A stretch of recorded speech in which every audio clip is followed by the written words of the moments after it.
I saw two guys at a bar last week. One guy walked up to a girl. He said just 3 words. She smiled. She touched his arm. 10 minutes later, they were kissing in the corner. That same night, another guy liked the woman too. But he stood far away for 40 minutes. He stared at his phone. He acted like he was busy. He tried to feel brave. Then she left with her friends, and he went home alone. Now, here's the part that may surprise you. The second guy looked better. He had more money, a better job, better everything. So why did he lose? Because he had a sickness. It is a very common one. It is the fear of being told no, the fear of rejection. And it does not just stop you from talking to women. It can stop you from living big. But here is the secret. The fear feels real, but the danger is not real. Your brain acts like a short talk is a bear attack. Your heart races. Your hands sweat. Your throat gets tight. And you think, see, this is unsafe. You may even say, I am just not the kind of guy who does that. But that is not true. You are just a guy with a loud alarm inside his head, and you can turn that alarm off. First, you need to see the real problem. It is not the word no. The real problem is what you think no means. Think about the last time you wanted to walk over and say hi, but you did not. What stopped you? It was not just a no. It was the scary movie in your mind. You imagine her face going cold. You imagine her friends laughing. You imagine everyone watching you walk away. You imagine you are that sad guy who thought he had a chance. But be honest, has that really happened to you like that? Has a woman pointed and yelled and made a big scene? Most times, no. Most times, she just says something small like, I have a boyfriend. And she looks back at her phone. That is it. 3 seconds. No crowd. No drama. Just information. So why does it feel so huge? Because you are not scared of her saying no. You are scared of what you think her no says about you. You do not hear, I'm not interested. You hear, you are not good enough. You do not hear, I have a boyfriend. You hear, you are not attractive enough. You turn a tiny moment into a big court case. And in your head, you always lose. Your mind is doing a thing where it takes one small event and makes it mean everything. One woman says no, and you think you are unlovable. But that makes no sense. She does not know you. She has not seen your heart. She has not lived your life. In those few seconds, what is she even saying no to? A face, a shirt, a first sentence. That is not your worth. So here is the big shift. What if her no is not about you at all? What if it is just about timing and fit? Maybe she is taken. Maybe she is tired. Maybe she likes women. Maybe she had a terrible day. Maybe you remind her of someone. Maybe she has a type.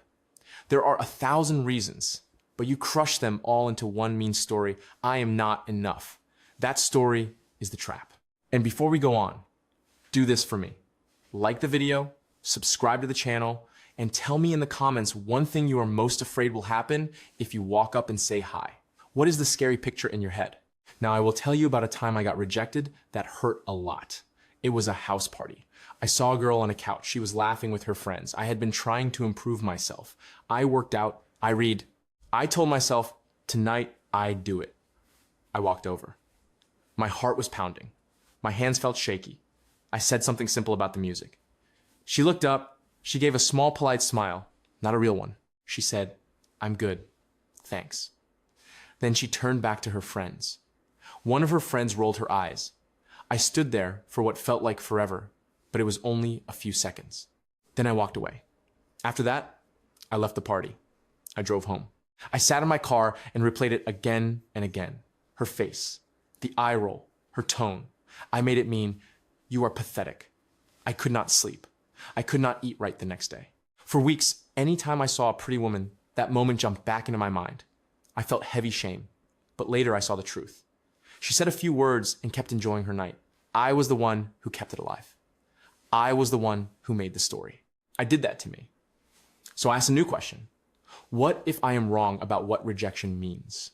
Then I tried an experiment. I started getting tiny rejections on purpose. Safe ones. I asked for small things I knew I would not get. I asked strangers questions I did not need. I made simple requests that were likely to be denied. And something strange happened. People said no. and nothing bad happened. No one screamed, no one cared. The world kept going. My fear alarm started to get confused. It shouted, danger, but the danger never came. And that is how fear shrinks. You face the thing in a small way. You watch what really happens. Your body learns, I am safe. But it only works if you pay attention. Many guys get a no, and they instantly run back into the scary story. They miss the main lesson. The lesson is that nothing terrible happened. After about a week, the fear before asking got smaller. Not because I became a new person overnight. It got smaller because my brain had new proof. We got told no many times. We are still fine. The alarm got quieter. Then came the real test. I was at another bar. I saw a woman who scared me. The kind of pretty that used to make me look away. I felt the fear spark in my body. But this time, I did not treat it like a sign of doom. I just noticed it. Oh, my body is getting loud. I walked over before my mind could make excuses. I said something plain. I asked what she was drinking. We talked for maybe 10 minutes. Then she mentioned her boyfriend. And here's the wild part. I did not collapse inside. I did not spiral. I just thought, okay, not a match. I ended the talk like a normal person and walked away. And I felt proud. Not because I won. I did not get a number.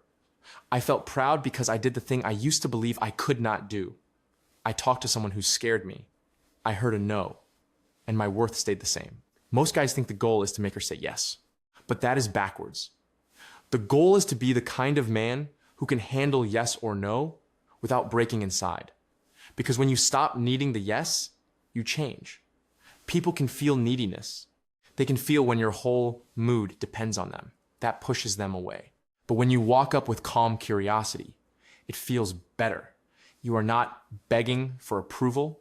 You are just seeing if you fit. So here's the simple plan. For the next 30 days, talk to 3 women each week. Just talk. Not a big move. Just a small hello and a few words. Some will like it, some will not. That is fine. Your win is not the result. Your win is that you walked over. Each time you do it, your brain learns this does not end in disaster. You gather proof. After 30 days, the fear may still show up, but it will not drive the car. Now there is one more sneaky fear. It whispers, what if I meet the perfect one? And she says no. What if I waste my one chance? That fear is dangerous because it makes you wait forever. Here is the truth. There is no single magic chance. You do not meet one perfect person one time in your whole life. That is a scarce story. And if someone is truly right for you, a nervous hello will not ruin it. If you fit, you fit. But you know what will ruin it for sure? Never walking over at all. And here is the twist. The you who can walk up to the one without panic is the same you who has been practicing on many normal days. You do not save courage like coins. You build it by doing the reps. So do something today, not tomorrow, today. Go get one small no on purpose. Ask for something tiny you expect to be denied. Then watch what happens. You will still be okay. Tomorrow, do it again. After a week, talk to someone you find attractive. Not to win. Just to practice being the kind of person who says, hi. Will you feel fear? Yes. Will it feel weird? Maybe. But will you survive every time? Yes. And that is what your brain needs to learn. You do not kill fear by thinking harder. You kill it by doing the thing and living through it. There is no magic trick. You walk through the fire. And here is the best part. The fire is mostly pretend. It is a story your brain made up. The moment you walk through and see you are not burning, you change. You do not become fearless and then act. You act while scared, and that is how fear fades. 6 months from now, talking to women can feel normal, like ordering a drink. Not because you never hear no, but because no stops meaning anything about your value. When you can hear 100 no's and still stand tall, that is when yes starts showing up more too.